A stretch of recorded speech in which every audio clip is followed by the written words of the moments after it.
오늘도 소참법문을 함께 공부하도록 하겠습니다. 종문무고 학원 가운데서 오조 법연스님이 하루는 다음과 같이 이야기를 하였다.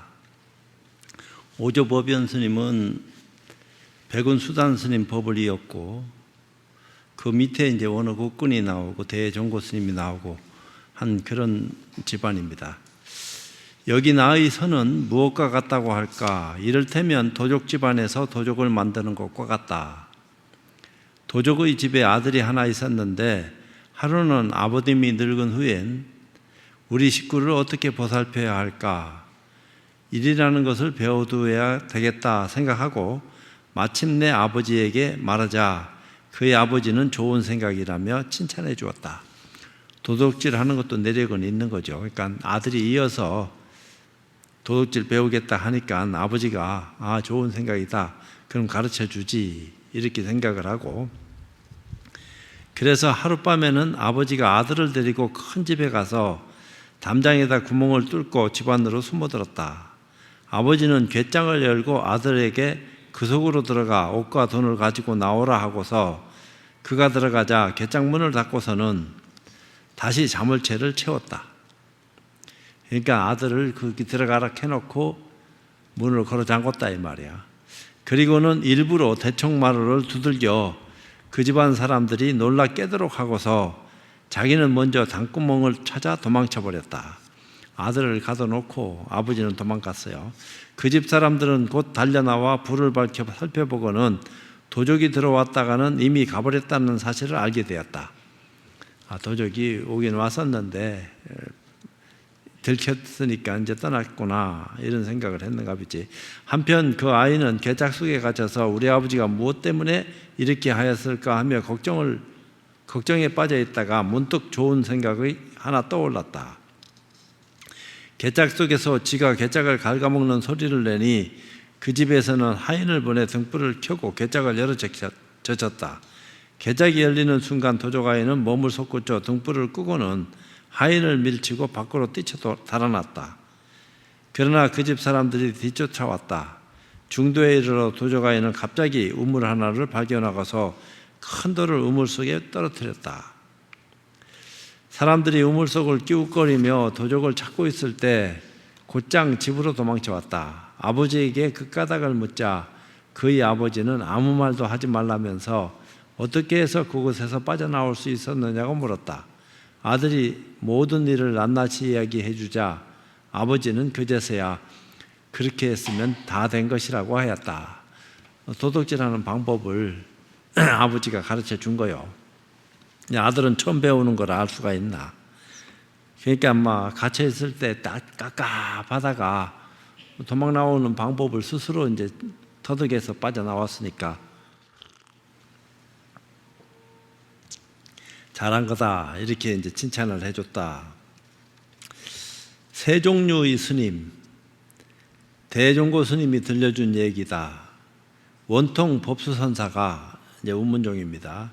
눈 내리는 모습을 보고서 말하였다. 눈이 내릴 때면 세 종류의 승려가 있다. 가장 우수한 승려는 승당 안에서 좌선을 하고, 중간쯤 되는 승려는 목을 갈아 붓을 들고 시를 지으며, 가장 못난 승려는 화롯가에 앉아 먹고 떠든다. 내가 정민년 1127년 겨울 호구사에 있을 때 내 눈으로 이 세 종류의 중들을 똑똑히 보고 나도 모르게 웃음이 나왔다. 그래서 선배 스님들의 이야기가 거짓이 아님을 알게 되었다. 그 당시에도 승려들이 질이 빼어나게 공부하는 수자도 있는 반면에 그렇지 않고 나름대로 또 자기 시간을 갖는다고 책도 읽고 글도 쓰고 하는 종류도 있고, 또 먹고 떠들고 하는 그런 스님네들이 있는 것을 알게 됐다. 16번째, 선지식을 찾아가다. 오조 법연스님이 처음 운문종의 원조 종본선사에게서 공부할 때 고금의 공안을 모두 깨쳤으나 한 스님이 흥하에게 물은 공안만은 알 수가 없었다. 흥하 전장 스님은 임재의원 스님 버블이었어요. 한 스님이 흥화선사에게 물었다. 사방팔방에서 닥쳐올 땐 어떻게 합니까? 중간을 쳐라. 그 스님이 절을 하자 흥화선사가 말하였다. 내가 어제 마을의 제사에 가다가 중도에서 때 아닌 폭풍우를 만나 옛 사당 속에서 비바람을 피할 수 있었다. 오조 스님은 이 공안을 가지고 또다시 가르침을 청하자 그것은 임재의 가풍이니 그의 자손에게 찾아가 물어보라고 하였다. 오조 스님은 말 그대로 부산 법원 선사를 친견하고 공안에 대하여 가르침을 청하자 부산 선사가 말하였다. 부산 법원 선사는 아주 제가 가장 좋아하는 스님 가운데 한 분인데 수산 성념 스님의 법을 이었다. 제가 이렇게 얘기했어요. 이제 수산 성념의 법을 이은 서편 기성 화상의 법을 이었는데 부산 법원 스님이 어느 결제 때 이제 결제가 깨지게 됐어요. 그러니까 각자 뿔뿔이 흩어졌는데 한 30-40명이 이제 그 일행을 지어가지고 서편 기성화상한테 찾아가서 우리가 이번 남은 결제를 해결하도록 하자 하고 기성화상한테 찾아갔는데 기성화상이 막 욕지거리를 해제끼면서 결제 깨고 나온 놈들이라고 방부는커녕 그냥 욕만 실컷 했다 이 말이야. 그러니까 그 욕을 견디다 못한 몇몇 스님은 떠나가고 그래도 어디 갈 데가 있나 여기서 공부해야지 하는 스님네들은 남아가지고 계속 그냥 버티고 있는데 서편 기성화상이 밥도 주지 마라 하고 늘 때 되면 지나가면서 욕지거리를 해제기고 지팽이로 쿡쿡 쑤시기도 하고 이제 그러자 몇몇 다 떠났다 이 말이야. 반수 이상 남았는지는 몰라도 몇몇 스님네들이 끝까지 버티면서 방부 들여달라고 청을 넣고 있는데 급기야는 서편 기성화상이 참모를 갖다 끼얹고 그것도 모자라 가지고 부엌에서 다 타고 난 뒤에 이제 제가 남으니까 그놈의 죄를 끌고다가 그 스님네들한테 뒤집어 씌웠어. 그러니까 못할 짓을 한 거지. 큰 스님이 해가지고 어떻게 그런 일을 할 수 있을까? 그렇지만 다 뜻이 있어서 하는 거 시비를 할 때 시비해야지 시비를 해서 안 될 걸 시비하면은 도리어 화근이 돼요. 그러니까 다 도망가고 부산 법원 스님하고 그 천의의회 스님 두 분만 이제 남아 있었다는 거야. 그러니까 너희들은 그래도 쓸만하니까 내가 허락한다 해가지고 방부를 드렸어요. 방부 드려가지고 부산 법원 스님은 미감 소임을 살렸어. 그러니까 쌀을 관리하는 소임이야. 근데 이제 그 서편기성 화상 회상은 너무 궁해가지고 하루에 2끼를 먹는데 아침에 죽, 점심에는 좀 뻑뻑한 죽, 저녁에는 밥도 없어. 죽도 없다고요. 이제 그런 생활을 이끌어 나갔을 정도니까 500명 대중 사는 대중이 힘들었지. 그래서 힘들어도 법을 위하는 마음이 크니까 능히 참고 버티고 있었다 이 말이야. 근데 어느 날 하루 이제 부산 법원 스님이 소임 산 지 얼마 안 됐는데 갑자기 이제 서편 기성화상이 밖으로 오전에 나가게 됐어. 그 나갔는데 거기 있는 사는 스님이 부산 법원 스님한테 오늘 큰 스님도 나갔으니까 오늘 좀 넉넉하게 해 먹읍시다. 스님 계실 적에는 맨날 그랬는데 다 대중이 똑같이 먹는 거지. 큰 스님이라고 해서 잘 먹고 저 밑에 하소임이라고 못 먹고 그런 게 아니야. 위아래 할 것 없이 똑같은 음식을 같이 먹고 있으니까 견디다 못한 스님네들이 스님 안 계신 틈에 우리 좀 잘 먹어보자 이런 생각을 냈겠지. 그래서 부산 법원 스님도 그 말이 가당하다 이런 생각이 들어가지고 좀 평소보다는 넉넉하게 죽을 뻑뻑하게 썼어. 밥은 아니지만 그러니까 쌀을 좀 더 많이 넣겠지. 그랬는데 갑자기 점심이 다 돼서 먹기 전에 서편기성화상이 들이닥쳤어. 그러니까 들통 안 날라 해도 들통 다 나버렸다 이 말이야. 그러니까 서편기성왕상이 밥을 공양을 다 하고 난 뒤에 누가 이렇게 하락했냐. 그러니까 이제 부산 법원 스님이 일러 바칠 수도 없고 본인이 혼박 다 뒤집어 썼어. 그러니까 서편기성왕상이 네가 사중 재산을 축내했으니까 갚아라 이래가지고 가지고 있는 몇몇 가지를 가지고 있는지 몰라도 뺏어가지고 절재산으로 집어넣었다고요. 그러면서 내쫓아 버렸어. 이런 놈은 내 밑에 있을 자격도 없고 내 말도 안 듣고 거짓말이나 사살치고 내 없을 적에 지멋대로 하는데 어떻게 이런 것을 내가 데리고 있겠냐 하고 쫓아내버렸다고. 쫓아냈는데 그래도 부산 법원 스님이 그 주변을 뱅뱅 돌고 늘 서편기성화상이 법문하는 자리에 몰래 숨어들어서 법문 듣고 그러다가 어느 날 서편기성화상한테 딱 걸렸어. 너 떠난 줄 알았는데 여기서 뭐 하고 있냐? 그동안에 몇 날 며칠 더 있었는지는 몰라도 그때 왜 떠났어서 지금까지 누구 밥 먹고 지냈냐? 그러니까 그거 갚아라 이래 된 거야. 그러니까 독한 거지. 죽 두 끼 먹는 거 그것도 갚으라 했으니까. 그러니까 할 수 있나? 부산 법원 스님이 밖에 나와서 마을에서 이제 탁발을 해서 그걸 갚아서 이제 충당한다고 그렇게 하고 있는데 마을에서 또 서편기성한테 들렸어. 또 서로 마주치게 됐다 이 말이야. 여기가 우리 동네인데 네가 딴 동네 가서 탁발을 해서 우리를 먹여 살리는데 갚는 것은 몰라도 우리 동네에서 갚는 것은 네가 갚았다 할 수 없지. 이렇게 하고 더 모진 소리를 또 했다 이 말이야. 그러니까 막 엎친 데 덮친 격으로 싸그리 막 깔아뭉개 버렸어.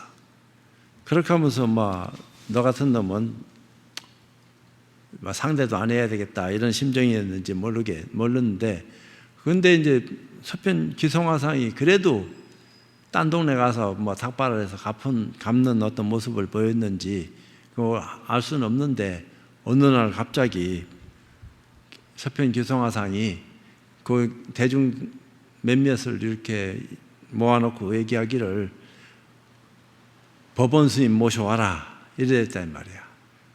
그래갖고서 마을에서 탁발하는 스님을 모셔다가 오니까 법문시켰어요.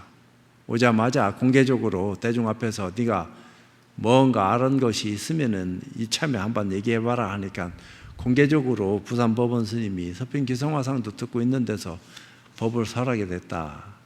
공개적으로 최초로 법을 설하게 된 어떤 입장이 됐다 이런 말을 하는데 그렇게 지독하게 그냥 잡아 뜯어서 아주 그냥 만신창이 만들었는데도 뭔가 인연이 돼서 그 인연을 귀하게 생각했는지 떠나지도 않고 늘 그저 서편기성화상 주변을 맴돌다가 그것도 걸려가지고 두서너 차례 혼찌검이 나고 그래도 못 떠나고 참 법을 위해서 불법망고하는 그런 어떤 입장이 그 정도 돼야지 법을 이어도 뭐가 자격이 주어지는 것이지 그 정도 안 되고 대충 그저 인정으로 이런 건 아니다 이런 거요. 그러니까 어찌 보면 독한 거지. 근데 그 부산 법원 스님의 그 입장이 지금 얘기한 오조법연 스님의 어떤 입장을 백운 수단 스님한테 보냈다고요. 내가 나이 늙어서 너를 더 이상 못 가르치니까 30대 한 초중반쯤 된 오조법연 스님을 백운 수단 스님한테 보내면서 후학이지만 그 백운 수단 스님이 쓴 임제 삼돈방에 대한 어떤 개송이 있는데 그걸 보니까 참 보통이 넘더라. 딴 데 가지 말고 거기 가라. 이래서 이제 그 법을 있게 만들어줬고 또 부산 법원 스님이 인연이 조동종 대양 경연 스님하고 입장이 이게 뭐 가까워져 가지고 조동종 스님이지만 그 밑에 가서 함께 하는 어떤 시간을 많이 가졌어. 그 대양 경연 스님이 후사를 잊지 못하고 열반에 들게 됐다고요. 그러면서 이제 부탁하기를 네가 내 법을 이어다고 그러니까 부산법원 스님이 나는 이미 임재종 법을이었기 때문에 조동종 법맥을 더 이상 이을 수 있는 어떤 입장은 못 된다. 스님 아시지 않냐? 그래도 이제 죽어가는 대양 경현 스님이 이제 부탁을 하는데 저버릴 수는 없고, 그러니까 부산 법원 스님이 제가 스님 법 쓰는 법으로 공부를 가르쳐서 스님 법을 있도록 해도 되겠습니까? 하니까 그 허락을 했어요. 그래서 두 가지 뭐를 맡겼다 하는데 내 기억이 없어. 뭐를 맡기면서 후사를 부촉했고, 그 뒤에 이제 투자의청 스님이 20살 때 부산 법원 스님을 찾아와가지고 공부를 해서 조동종맥을 끊어질 뻔했는데 연결시켜서 이어가게 만드는 그런 어떤 일련의 일을 했던 그 당사자가 부산 법원 스님이에요. 그러니까 부산 법원 스님은 보통 분은 아니에요. 임재종의 정통맥도 이어가게 했지만 조동종의 정통맥도 이어가게 하면서도 자기는 그저 크게 부각되는 것을 바라지도 않고 늘 그렇게 근면하게 공부하는 그런 모습을 보였던 선사가 부산 법원 선사다. 그 부산 법원 선사가 말하기를 이런 비유를 들 수가 있다. 마치 서너 집 되는 촌마을에 땔감 장수가 이 긴 막대의 양편에 땔감을 담아 들고 메고서 중간 서당에서는 오늘 무슨 일을 하려느냐고 묻는 것과도 같다. 그 무슨 말인지. 이 말의 오조는 그런 경계는 대수롭지 않다고 하였다. 부산이 그렇게 얘기하니까 오조 법을 물으러 갔던 오조가 아이 그런 경계는 대수롭지 않다. 당시 부산 법원 선사는 이미 연로하여 기가 어두웠으므로 이때가 이제 부산 법원 스님 77에 돌아가셨으니까 마침내 한 분의 젊은 장로를 찾아가 보라고 하였는데 그가 바로 백운 수단 선사였다. 부산 선사는 이렇게 말하였다. 내가 그를 알지는 못하나 임재의 삼돈봉인연에 붙인 개송을 보니 그의 견지가 고결하였다. 그를 찾아가면 묻고 결탁할 만할 것이다. 오조 스님은 그의 말을 따랐다.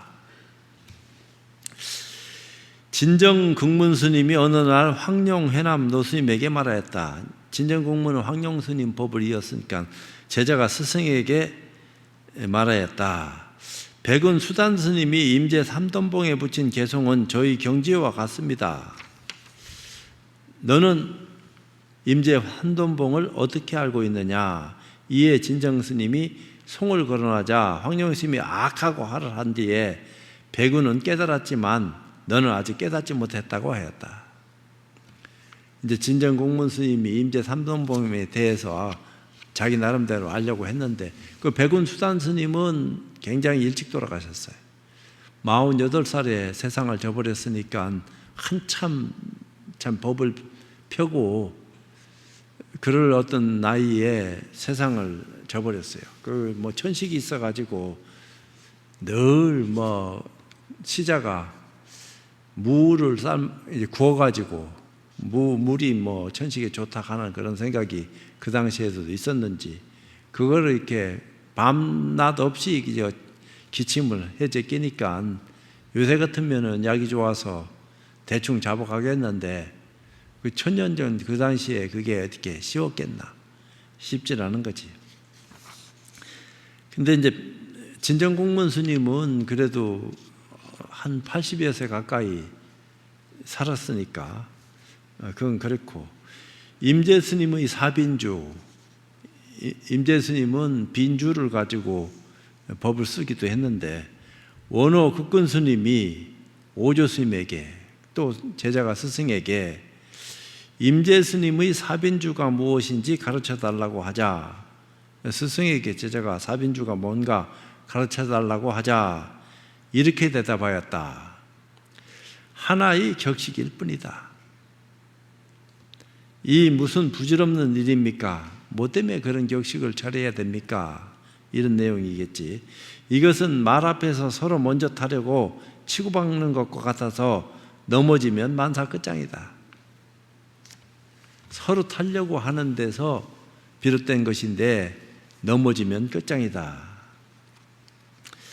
평실선을 자부하다가 불감해근 선사는, 오조법연 선사의 법을 이은 불감해근 선사는 평소 평실선을 청구한다고 자부하며 오조 스님을 인정하지 않았다. 제자가 스승을 인정하지 않았어. 근데 그것은 아마 깨닫기 전에였던 입장인지 깨닫고 난 뒤에도 그렇겠는지 그건 들어가 봐야지 알겠지만, 그리고는 오조 스님의 선은 그저 딱딱하게 사람을 바꿔놓기만 한다고 생각해 왔는데 이에 원어 스님이 말하였다. 그런 도리가 아니네. 평실이라는 것이 있다면 내게 보여주게. 언제 그런 얘기가 있었던가? 자기는 평실선을 한다고 늘 주장하면서 자기 스승이 되는 오조 법연 스님의 어떤 법 쓰는 어떤 내용들이 마음에 안 들었는지 부정해 왔다 이 말이야. 그래서 서서히 믿게 되었는데 이제 그런 연후에 원어국군 스님이 연결고리가 돼가지고 믿게 되었는데 뒤에 삼남한상이 모두 한 법에서 도장 찍히듯 나온 것이라는 설법을 듣고 갑자기 깨달은 바가 있어 말하였다. 본인은 평실선 늘 눈에 비춰지는 모든 이것 외에 무슨 법이 있다고 따로 법을 찾고 구하고 허망한 소리 하느냐. 이 돌이 왜 무슨 돌이 있겠나. 이런 줄 알면 됐지. 아마 이런 식인지 알 수 없지. 그렇지만 하나의 어떤 입장이 그 안에 감춰져가 있는 줄을 스스로 눈 뜨지 못하니까 자기 생각에 도취돼 가지고 그런 어떤 생각을 피력했었던 것 같아. 그러다가 이제 원어국군 스님 인도로 점차적으로 오조 스님 말을 수긍에 들어가다가 삼남한상이 모두 한 법에서 도장 찍히듯 나온 것 하는 소리에 갑자기 깨달았다. 조사가 서쪽에서 오시어 직지인심 견성선불이라고 하셨는데 지금은 여러 총림에서 많은 사람들이 곡지인심 설성선불이라고 한다. 19번째 참선병. 원어국군 스님이 오조 법연 스님 해야 있을 때였다. 오조 스님이 원어 스님에게 너는 다 좋은데 작은 병통이 하나 있다고 하니, 스승이 제자한테 너는 다 좋은데 병통 하나 있어 하니 원어 스님은 자기에게 무슨 병이 있느냐고 제삼 간곡히 물었다. 어째서 스승께서는 이런 말씀을 하십니까? 하고 아주 간곡하게 자기 병통을 지적해 주는 스승의 가르침을 저버리지 않고 파고 들어갔다 이 말이야. 그러니까 오조 스님이 대답했다. 다만 선병이 많다. 선에 집착하는 어떤 입장이 있었는지 오조 스님이 다만 선병이 많다. 본래 참선하기 위한 것인데 무엇 때문에 무엇 때문에 사람들이 선에 대해 말하는 것을 싫어합니까? 다만 보통 때 이야기하는 것은 괜찮을 것 같구나. 이때 어느 스님이 갑자기 물었다. 무엇 때문에 사람들이 선에 대해 이야기하는 것을 싫어합니까? 아이쿠 가슴이야. 그 선에 대해서 얘기를 자꾸 늘어놓으면은 선병이 드는 것이 아르마리 이해로 그저 가득 차가지고 지가 다 아는 것처럼 착각하는 것은 어떡하겠나.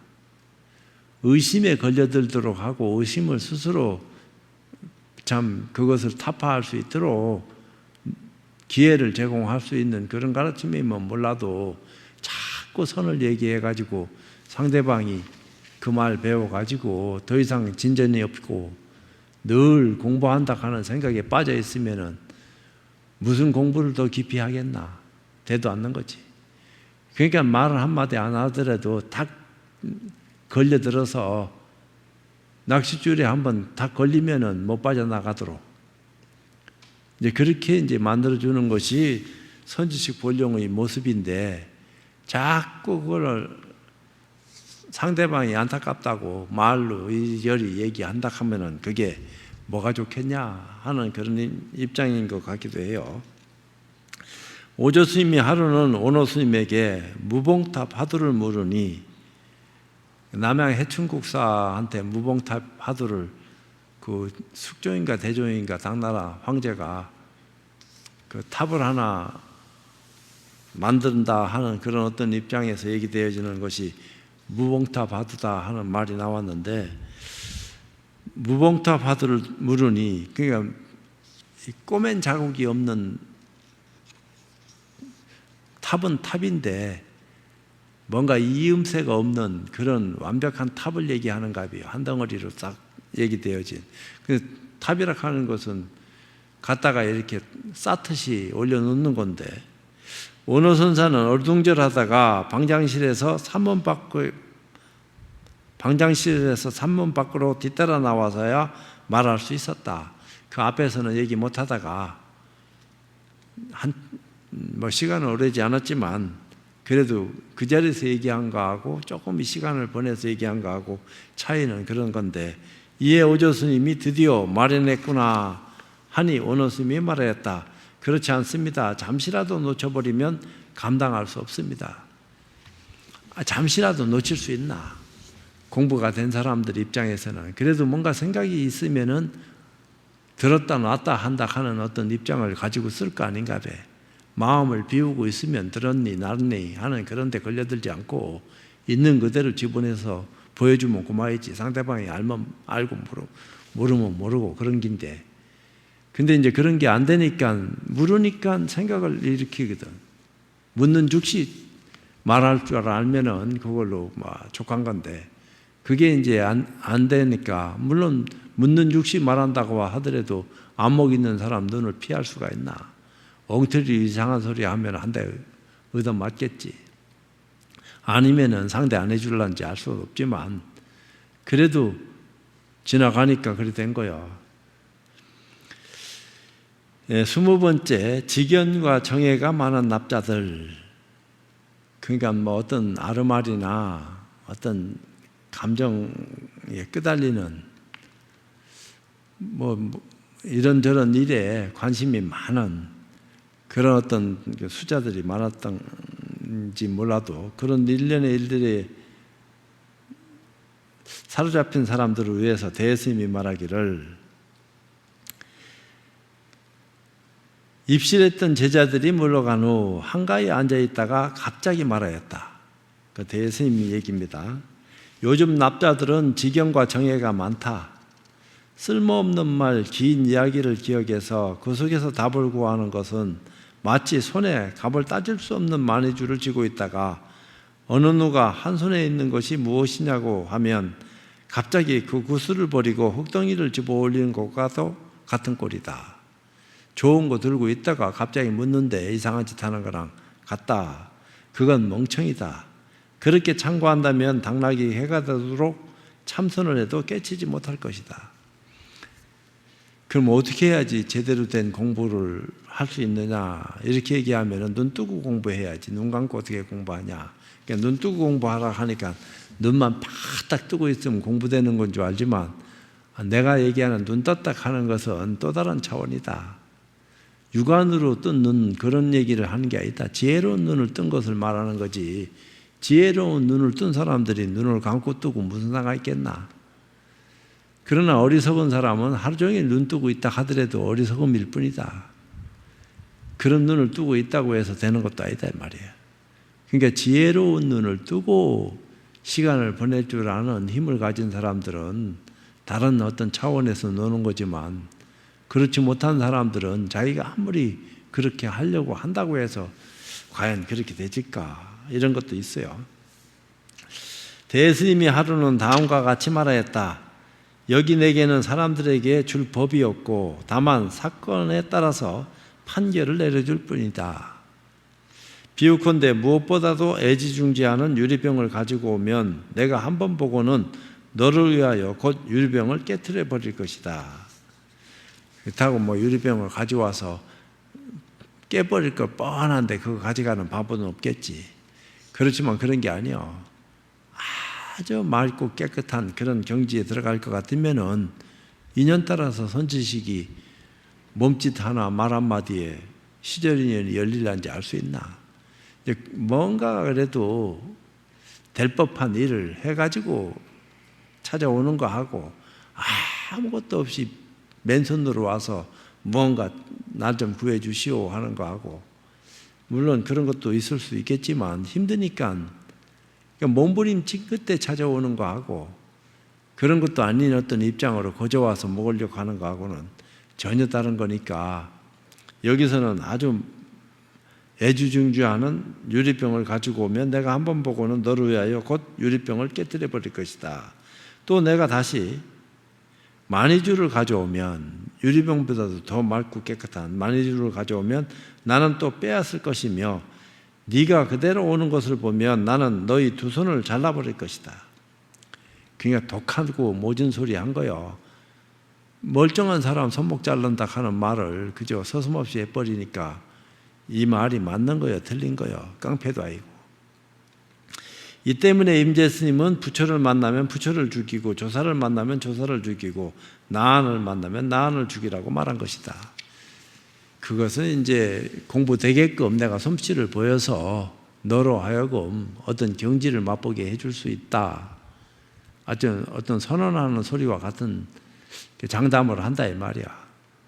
그게 허풍이든 아니면은 대단한 어떤 힘을 지녔든 하긴 이 믿으면은 그 믿는 결과만큼 자기한테 덕이 될 끼고 못 믿으면은 안 믿어진다든지 못 믿으면은 그만큼 인연이 적은 거고 그런 기지.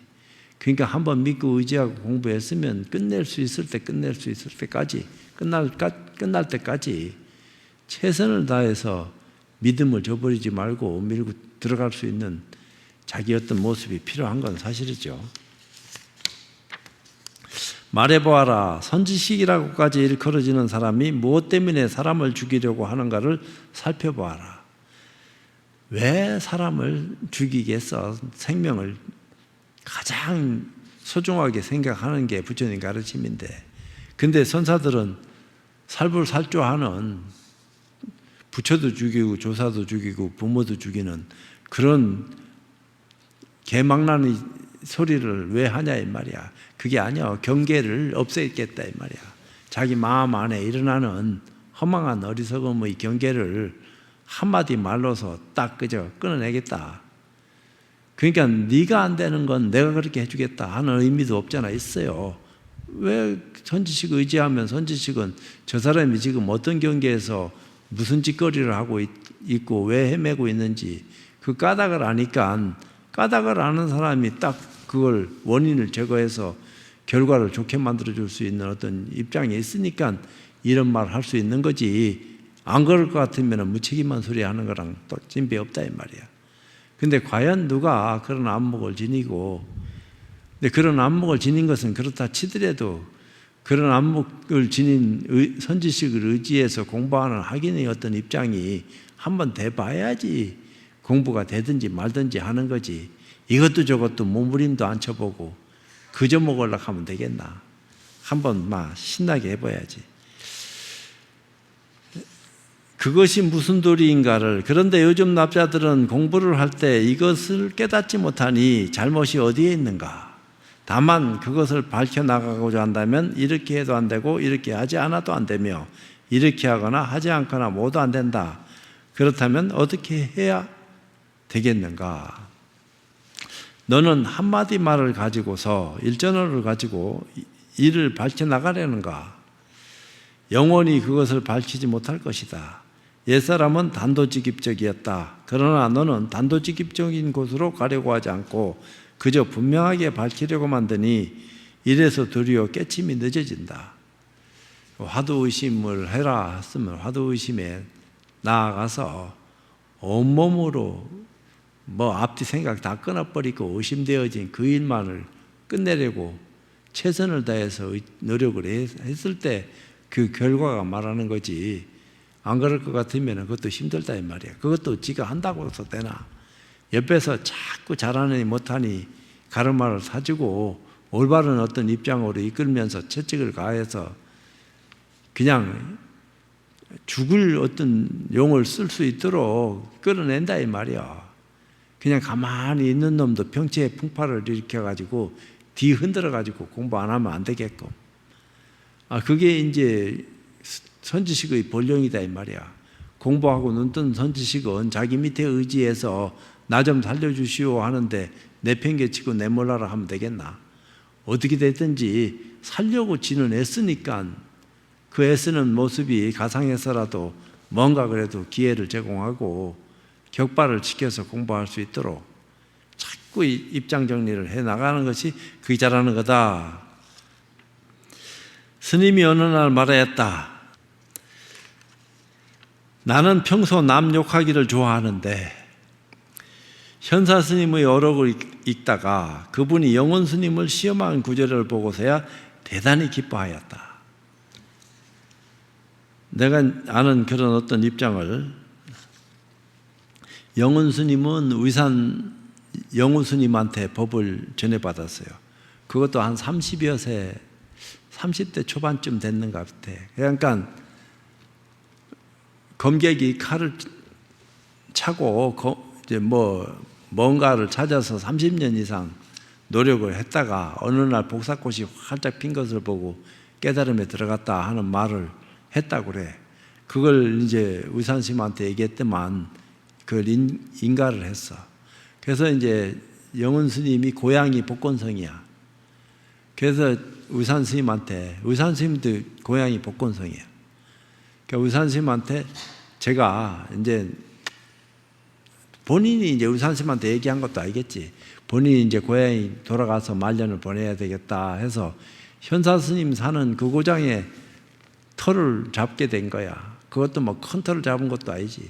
자기 혼자 의지할 수 있는 그런 조그마한 어떤 터를 마련했는지 몰라도 그래도 현사스님이, 영혼스님이 거기 와서 산다 하는 말을 전해 들었어.